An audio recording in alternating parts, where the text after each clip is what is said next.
দেখো কত বড় একটা শোল মাছ, ওটা আমার ছেলে বড়ি দিয়া মারছে।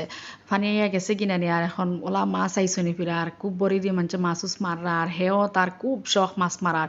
যতটা মাছ মারবার শখ অতটা খাইবার শখ না, কিন্তু হ্যাঁ মাছ খাইতে একদম বালা পায় না, কিন্তু মারতে খুব বেশি বালা পায়। আর আমরা যাইতে দেই না, হ্যাঁ খলে খলে লুকাই লুকাই গিয়া মারে। হ্যালো এভরিওয়ান, আসসালামু আলাইকুম। আমি ইয়াসমিন আসাম হুজাই থেকে বলছি। আপনারা সবাই কেমন আছেন? আশা করি ভালো আছেন। আমিও আলহামদুলিল্লাহ আল্লাহর রহমতে ভালো আছি। আর এখন দেখতে পারা ইনো অত বড় একটা বিঙ্গুলর বাধা আছিল। আমার বারে টেপ একটা দেওয়া আছে, বারে আর সিঁড়ির সামনে আর সব সময় বাইরে থেকে আইয়ালে আতফাও দুয়ার লাগে, কোনো সময় অজুজু করার লাগে আর বাইরে টেপটা দেওয়া হয়েছে। আর এখন ই টেপটা তলে কোনো কিচ্ছু কাম করা হয় না বিঙ্গুলর বাধার দা। ছোটো যে সময় আছিল ওই সময় তারা আব্বাই কইলা তাহক এগু আর কিছু করা লাগতো না, তারা তারা এমনি যাইবা গিয়া হুদা তারা আর ডিস্টার্ব দিবার খাম নাই তাহক। আর যত দিন গেছে খালি বড় হয়েছে, বড় উইয়া উইয়া এখান বহুত বড় হয়ে গেছে। এই টেপর তলে এখন ধরে কোনো খামও করা যায় না। আর দেখো টেপর তলে কোনো খাম না করার দা সাইরো বা কতখান জঙ্গল লাগিয়া একদম অবস্থা খারাপ হয়ে গেছে গিয়া।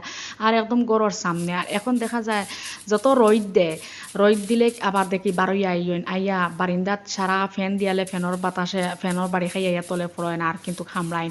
আমরা গড়ের যত ফ্যামিলি মেম্বার আসলাম সবরে খামড়াইছে, লাস্ট একদম আমার বাবু পর্যন্ত ছোটো বেবি পর্যন্ত খামড়াইছে। খামড়ানির দায় আর তার বাপরা আর যারছে না হয়েছেন, সবরে খামড়াইছে ঠিক আছে, কিন্তু আমার মানে বাবুরে খামড়ানি আর আমি আর সহ্য করতাম পারি আর না। তবে বাক্কা টেকার আমরা ঔষধও খাইছি সবে, কিন্তু পিঙ্গুলর খামড়র দায় আর কিন্তু যেন যেন খামড় মারে জায়গায় কেন কিন্তু ইনফেকশন হয়ে যায়, জায়গা ফুলে বিষ বেদনা করে বহুত কিছু হয়। আর এখন আর বাঙ্গাইবার মতো আর কোনো সাহস হয়েছে না, অত বড় হয়েছে। আর এখন বেবিরে যেহেতু খামড় মারছে ঔষধ কিনাত গেলে একজন মানছে জানছে জানিয়া কইছে আমি বাঙ্গিয়া দিব বাদে ও মানুষটার আল্লাহ বালা করক।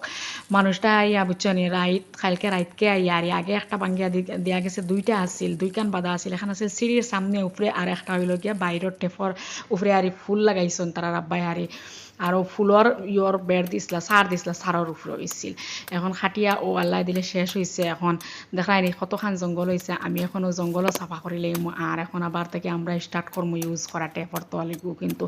আর কিন্তু এখন একটা টেনশন মুক্ত হয়েছে আর অত টেনশন আছিল এই জিনিস শিকান লইয়া, কিন্তু অত ভয়ঙ্কর প্রাণী আমি বলতে পারি, কিন্তু অত বিষ বেদনার ফুলে জাগার ডাইরেক্ট ইনফেকশন হইয়া জায়গায় একদম ফসাই ফেলাই দেয়।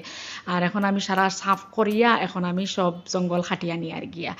আর ইনো দেখা আমি হল মাছকো বানাইয়া আমি দইয়া সুন্দর করিয়া এখন আমি আজকে মাদানেবালা রান্দা করিলাম, কিন্তু বানাইমু রান্দিমু কিন্তু আমার ফুয়া খাইতো না, হে কিন্তু মাছের শখ করে কিন্তু খায় না। হে খুব শখ তার মাছ মারবার, কিন্তু লুকাই লুকাই যায় গিয়া। স্কুল থেকে আইসে আওয়ার পরে তার বাপে আর আমি আর কইলাম কতবিল হুতিয়া রেস্ট লও ঘুমাও, একতিল বাদে কোচিং যাইতাই আবার এখন ঘুমাই যাও।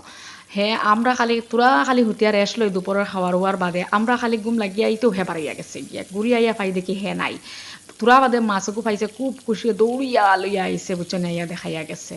বাদে আবার কইছি লাগালক নাইয়া দুইয়া কিচেন যাইবার ব্যবস্থা করো। আর এখন দেখতে পারা আমি কিন্তু পরের দিন আর এই দুপুরবেলা আমি রান্না করি, আর আগের দিন বিকালবেলা হে মাছটা মারছিল। তো আমি বিরান সিরান করিয়া বালামতে কষাইয়া এখন জোল দিয়া জোলের পানি উতরাইয়াও গেছে গিয়া, এখন আমি মাছটা দিলেইছি দিয়া এখন আমি রান্না করি। আর তো এখন আমার রান্না বান্না একদম কমপ্লিট হয়ে গেছে দুপুরের। আর ভিডিওটাও ওখানে আমি শেষ করিলে। আর আসসালামু আলাইকুম আল্লাহ।